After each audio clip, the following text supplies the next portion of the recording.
اسلام آباد کے ایک حافظ ہر سال تراویحاں پڑھانے جاپان جاتے تھے۔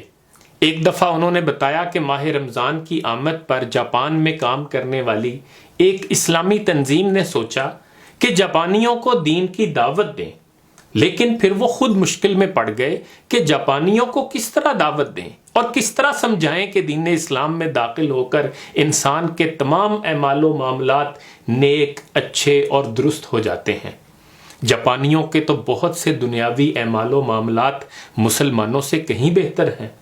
جیسے طلعت حسین صاحب نے لکھا تھا کہ جاپان میں نہ جگہ جگہ تبلیغی اجتماع، نہ عمرہ حج کرنے جانے والوں کا رش، نہ گلی گلی مساجد، نہ محلے محلے مدارس، نہ لاکھوں علماء، نہ کوئی پیر، نہ کوئی مزار، نہ کوئی کتب، نہ کوئی ابدال، اور نہ کوئی حوروں کی ترغیب دے کر لبھانے والا۔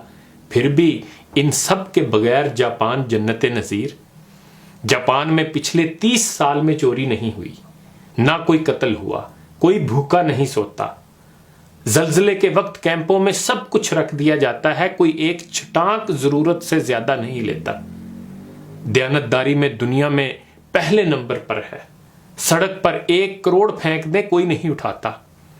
آپ کندھا ماریں، سامنے والا معذرت کرتا دکھائی دے گا۔ ترقی اور ٹیکنالوجی میں دنیا سے 10 سال آگے جیتے ہیں۔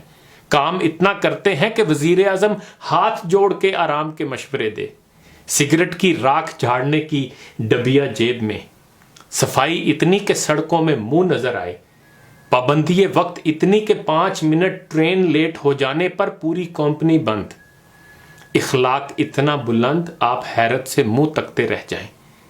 اخلاص، مہمان نوازی اور ثقافت کمال۔ چاول کی فصل مرغوب غذا، ایک دفعہ قحط پڑا تو 30 سال کا ایسا ذخیرہ کیا کہ دنیا سے چاول نایاب ہو جائیں لیکن ان کا ذخیرہ ختم نہ ہو۔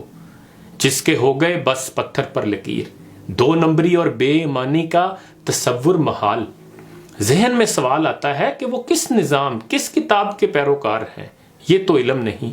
ہاں اتنا ضرور پتا ہے کہ وہ مسلمان نہیں ہیں، بلکہ انہیں مسلمان کرنے کا فریضہ مسلمانوں کو ہی انجام دینا ہے۔ سوچنے کی بات یہ بھی ہے کہ مادی ترقی اور دنیاوی معاملات میں بہتری کے عروج پر پہنچنے کے باوجود جاپانیوں کے پاس کس چیز کی کمی ہے کہ ایک خبر کے مطابق صرف پچھلے ماہ میں 2000 سے زائد جاپانی خودکشی کر چکے ہیں۔ یعنی وہاں کرونا سے اتنے افراد ہلاک نہیں ہوئے جتنے خودکشی سے ہوئے۔ کیا اس کا مطلب یہ نہیں کہ وہ دلوں کو اطمینان اور روح کو خوشی دینے والے اللہ کے ذکر سے محروم ہیں؟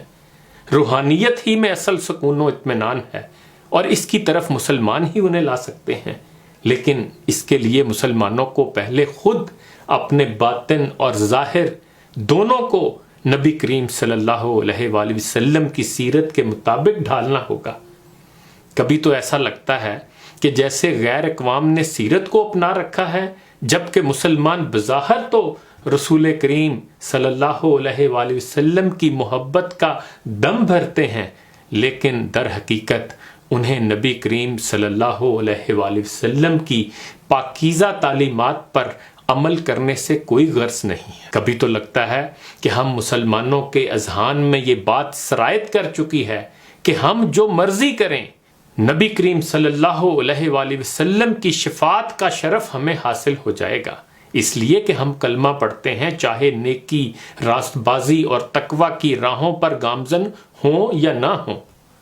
بے شک دوسروں کا حق مارتے رہیں، یتیموں کا مال کھاتے رہیں، معصوم بچوں سے زیادتیاں بھی کرتے رہیں، رشوت لیتے اور دیتے رہیں، حلال اور حرام میں فرق بھول جائیں اور کھانے پینے کی چیزوں میں ملاوٹ بھی کرتے رہیں، حتیٰ کہ جان بچانے والی ادویات میں بھی ملاوٹ کرتے ہوں، اور پھر ان سب 2 نمبریوں کے نتیجے میں روئے زمین پر پاسپورٹ آخری نمبروں پر آ جائیں تو آخرت میں کیسے پہلے نمبر پر آئیں گے جب تمام برائیاں ہماری جیب میں ہوں گی؟ اقبال نے بھی ہماری تصویر کشی ٹھیک ہی کی تھی۔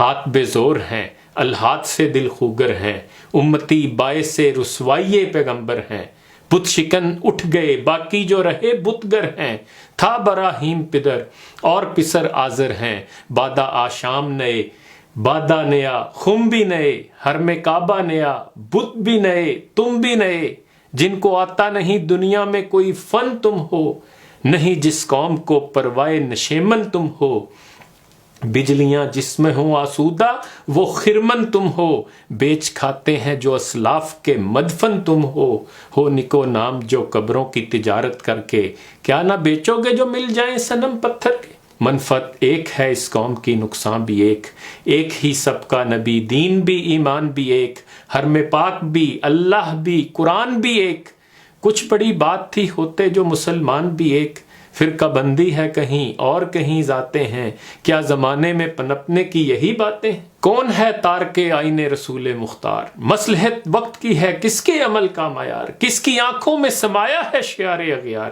ہو گئی کس کی نگاہ طرز سلف سے بیزار، قلب میں سوز نہیں روح میں احساس نہیں، کچھ بھی پیغام محمد کا تمہیں پاس نہیں، شور ہے ہو گئے دنیا سے مسلمان نابود، ہم یہ کہتے ہیں کہ تھے بھی کہیں مسلم موجود، وضع میں تم ہو نصارہ تو تمدن میں حنود، یہ مسلمان ہیں جنہیں دیکھ کے شرمائیں یہود، یوں تو سید بھی ہو مرزا بھی ہو افغان بھی ہو، تم سبھی کچھ ہو بتاؤ تو مسلمان بھی ہو۔